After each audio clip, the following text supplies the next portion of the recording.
Hello dear students, welcome back. कल यानी 15 अप्रैल को यूपीएससी की एक मीटिंग हुई। इसमें कुछ इम्पॉर्टेंट डिसीजंस लिए इन्होंने।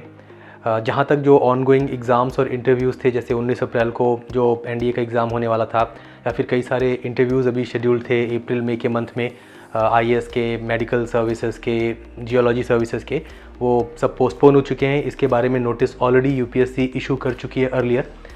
और अभी क्योंकि प्रधानमंत्री जी ने जो सेकेंड लॉकडाउन के बारे में अनाउंस किया है, उसको देखते हुए यूपीएससी ने डिसाइड किया है कि 3 मई तक तो अभी वो कोई दूसरा इंपॉर्टेंट डिसीजन नहीं लेंगे, किसी एग्ज़ाम का शेड्यूल या डेट अनाउंस नहीं करेंगे। 3 मई के बाद ये लोग फिर से मीटिंग करेंगे और उस मीटिंग में डिपेंडिंग ऑन सिचुएशन ये लोग डिसाइड करेंगे और नई डेट्स अनाउंस कर सकते हैं एनडीए एग्ज़ाम के। और बाकी जो एग्ज़ाम्स हैं, सीएपीएफ का एग्ज़ाम का जो नोटिफिकेशन है वो अप्रैल में आने वाला था, उसका अप्रैल में फॉर्म भरा जाता है, अगस्त में एग्ज़ाम होता है, तो वो भी पोस्टपोन्ड है। उसके बारे में भी फैसला आएगा। और जो दूसरी इंपॉर्टेंट बात डिसाइड हुई वो हुई एनडीए 2 का जो एग्ज़ाम है, जो जून में उसका नोटिफिकेशन आने वाला है 10 जून को। उसके बारे में 10 जून को ही यूपीएससी एक नोटिस इशू करेगी। या तो ऑन शेड्यूल वो साइकिल चलेगी या फिर शायद थोड़ा डिले हो सकती है। तो उसके बारे में जो इन्फॉर्मेशन है वो 10 जून को ही रिलीज़ होगी। इसके अलावा यूपीएससी के जो चेयरमैन हैं और जितने भी मेंबर्स हैं, जितने भी एम्प्लॉयज़ हैं, सब ने एक बड़ा फ़ैसला लिया कि ये अगले 1 साल तक जो इनकी बेसिक सैलरी है उसका 30% जो अमाउंट है वो छोड़ देंगे, अगले 1 साल तक नहीं लेंगे। स्टार्टिंग फ्रॉम अप्रैल 2020 ये लोग अगले 1 साल तक 30% बेसिक का नहीं लेंगे। और साथ ही साथ इन्होंने अपने 1 दिन की सैलरी वॉलंटियरली पीएम केयर्स का जो फंड है उसमें डोनेट की है। तो यहाँ पे ध्यान देने वाली बात यह है कि जो एनडीए का एग्ज़ाम है जो 19 अप्रैल को होना था, कई लोगों का ऐसा मानना था कि एग्ज़ाम शायद मई में हो जाए। अब चांसेस कम दिख रहे हैं, क्योंकि अगर ये 3 मई के बाद डिसाइड करेंगे तो there is a great chance कि मई में तो वो डेट होगा नहीं। मेरा तो पर्सनली यूपीएससी को एक सजेशन होगा कि जो ये एग्ज़ाम अप्रैल में होने वाला था और जो अगला एग्ज़ाम सितंबर में होने वाला है, ये दोनों एग्ज़ाम एक साथ कंडक्ट कर लें और दोनों की जो ज्वाइनिंग है वो अगले साल जुलाई 2021 में एक साथ करें। क्योंकि हमारी जो ट्रेनिंग एकेडमीज़ हैं वो वैसे भी अंडर यूटिलाइज्ड हैं। उनकी जो कैपेसिटीज़ हैं ट्रेनिंग की, चाहे वो एनडीए हो, चाहे आईएमए हो, चाहे ओटीए चेन्नई हो, उनकी जो एक्चुअल कैपेसिटी है, जितने कैंडिडेट्स को वो लोग ट्रेन कर सकते हैं, उससे कहीं कम उनको कैंडिडेट्स मिलते हैं ट्रेन करने के लिए। और यही कारण था कि अभी 2-3 महीने पहले ही ओटीए गया को बंद करना पड़ा। ओटीए गया की जो एक्चुअल कैपेसिटी थी वो थी 750 स्टूडेंट्स वो एट ए टाइम ट्रेन कर सकती थी, लेकिन उनको एट ए टाइम 250 से भी कम स्टूडेंट्स मिलते थे, कैडेट्स मिलते थे ट्रेन करने के लिए। तो ओटीए गया को क्लोज़ करके वहाँ के स्टूडेंट्स को आईएमए शिफ्ट कर दिया गया। तो हमारी ये जो इंस्टीट्यूट्स हैं, हमारी जो अकेडमीज़ हैं, इनकी कैपेसिटी कहीं ज़्यादा है। एंड आई एम पॉजिटिव कि अगर ये लोग जो जनवरी 2021 में बैच शुरू होना है और जो जुलाई 2021 में बैच शुरू होना है, वो अगर मर्ज करके जुलाई 2021 में शुरू हो तो उससे एनडीए को, नेशनल डिफेंस एकेडमी को कोई ख़ास फ़र्क नहीं पड़ेगा। वो लोग बहुत ही ईजिली इस चीज़ को मैनेज कर जाएंगे। एनडीए बहुत ही विशाल है, वहाँ पे जो इंफ्रास्ट्रक्चर है, जो फैसिलिटीज़ हैं, they will be able to absorb all these students in one batch. और वैसे भी अगर ये अलग अलग बैच भी शुरू होते तो जुलाई 2021 के बाद तो दोनों ही बैच एनडीए के प्रीमाइसेस में रहते प्रेजेंट। ये है कि क्लासेस अलग अलग चलती, तो इनके लिए क्लासेस मैनेज कर पाना won't be a big challenge.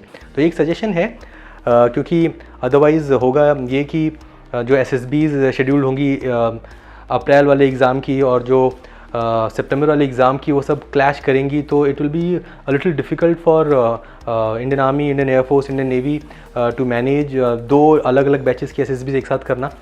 और सबसे अच्छी बात जो इसमें स्टूडेंट्स को जो फ़ायदा होगा वो ये होगा, जो एनडीए का रिटन एग्ज़ाम है वो जो बच्चे क्वालिफाई करते हैं उसमें से लगभग 3/4 स्टूडेंट्स वो होते हैं जो सेकंड टाइम या थर्ड टाइम क्वालिफाई कर रहे हैं। तो मान लीजिए जो अप्रैल का एग्ज़ाम क्वालिफाई करते बच्चे, उनमें से लगभग 8,000-9,000 लोगों को यूपीएससी कॉल करती है एसएसबी के लिए।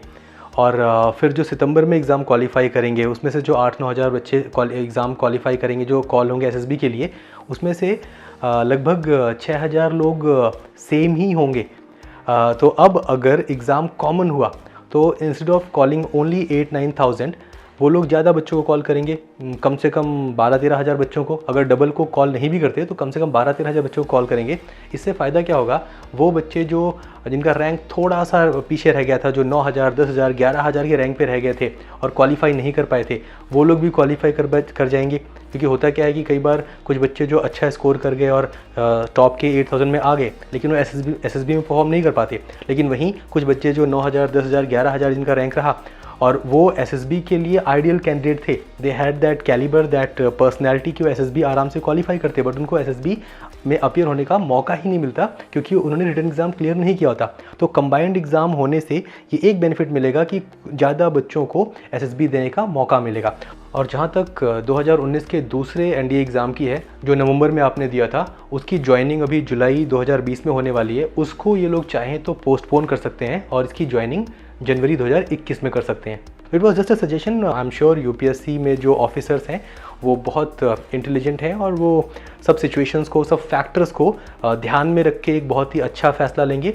और ये डर आप बिल्कुल अपने मन से निकाल दीजिए कि एनडीए का एग्ज़ाम कैंसिल हो सकता है, क्योंकि जो एग्ज़ाम अप्रैल में होने वाला था और अगला एग्ज़ाम अभी जो सितंबर में शेड्यूल्ड है, तो ऐसा कुछ बच्चे सोच सकते हैं कि यूपीएससी में कैंसिल द अप्रैल एग्ज़ाम। ऐसा वो बिल्कुल नहीं करेंगे।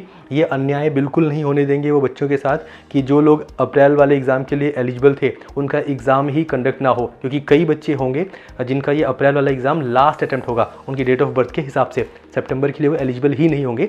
तो cancelling this exam all together is not a very good idea and UPSC won't do that। वो लोग इस बात को समझेंगे। तो एग्ज़ाम तो ज़रूर होगा, चाहे वो अलग से हो, चाहे वो साथ में कंबाइंड हो अगले एग्ज़ाम के साथ, एग्ज़ाम ज़रूर होगा। आपको जो एक्स्ट्रा टाइम मिला है इसको यूटिलाइज़ करिए, बेस्ट यूटिलाइज़ करिए। अकेले में एकांत में सिर्फ पढ़ाई करिए, अपने सब्जेक्ट्स को और मजबूत करिए। बिकॉज़ एक बात आप यहाँ पे जान लीजिए कि जो अभी अगला एनडीए का एग्ज़ाम होगा या कोई भी आपका जो एग्ज़ाम होगा डिफेंस का, उसमें कट ऑफ थोड़ी हाई जाने वाली है।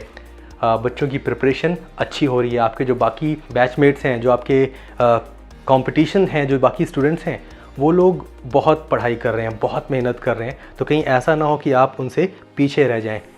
कट ऑफ बढ़ने वाली है। Focus on your studies. You have got your books, you have got your study material. बस आप पढ़ाई करिए और all the best for all the upcoming exams. Thank you. Experienced faculty, doubt removal counters, monthly unit tests, physical training, special GD SRT batches, spoken English at Swiss School, MKC publication, MKC online test series, पूर्व व्यवस्थित GTO ground और screening, psychology और interview की बेहतरीन तैयारी retired officers द्वारा।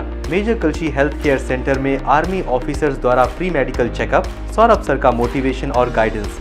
रक्षा क्षेत्र में निश्चित सफलता के लिए मेजर कल्ची क्लासेस। सभी कोर्सेज के लिए रजिस्ट्रेशन ओपन।